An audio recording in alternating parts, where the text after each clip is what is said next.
की कोई नहीं है, कोई नहीं। यादों में तेरे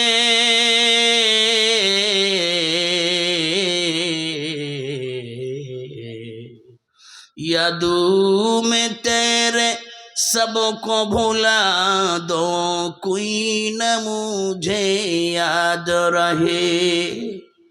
सब खुशियों को आग जला दो, सब खुशियों को आग जला दो, खाने दिल आबाद रहे। ला इलाहा इल्लल्लाह, ला इलाहा इल्लल्लाह, ला इलाहा इल्लल्लाह, ला इलाहा इल्लल्लाह, ला इलाहा इल्लल्लाह, ला इलाहा इल्लल्लाह, ला इलाहा इल्लल्लाह, ला इलाहा इल्लल्लाह, ला इलाहा इल्लल्लाह।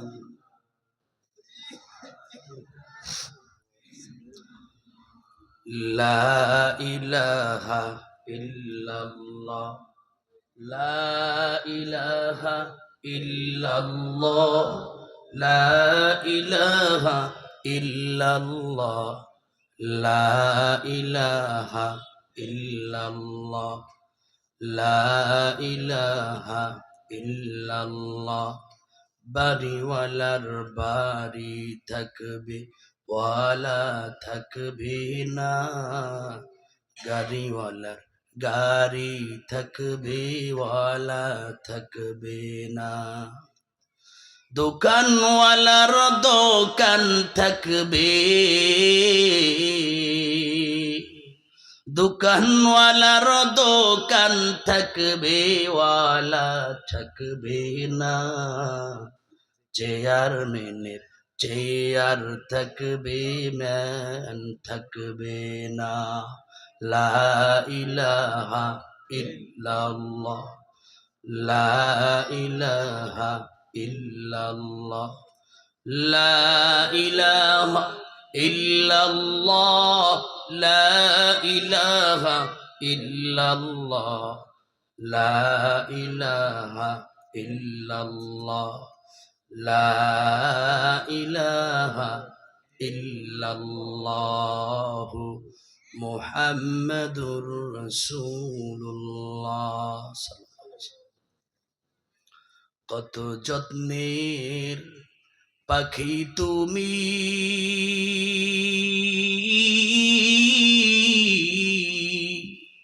কাজল বরণ টিয়া, সময় হলে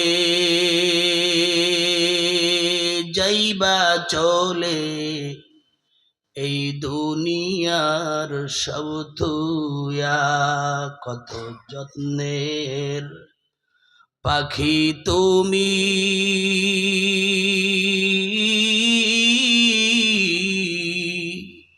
কাজল বরণ টিয়া, সময় হলে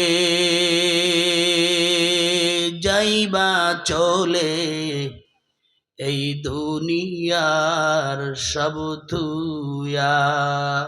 আইসো একা যাইবা একা,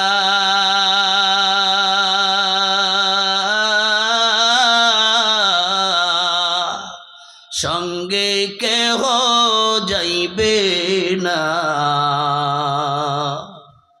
দিন দুই চারি কেন্দে সবে, কেউ তো ফিরা চাইবে না।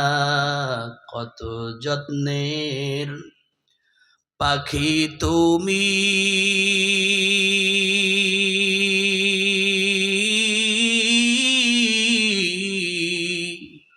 কাজল বরণ টিয়া, সময় হলে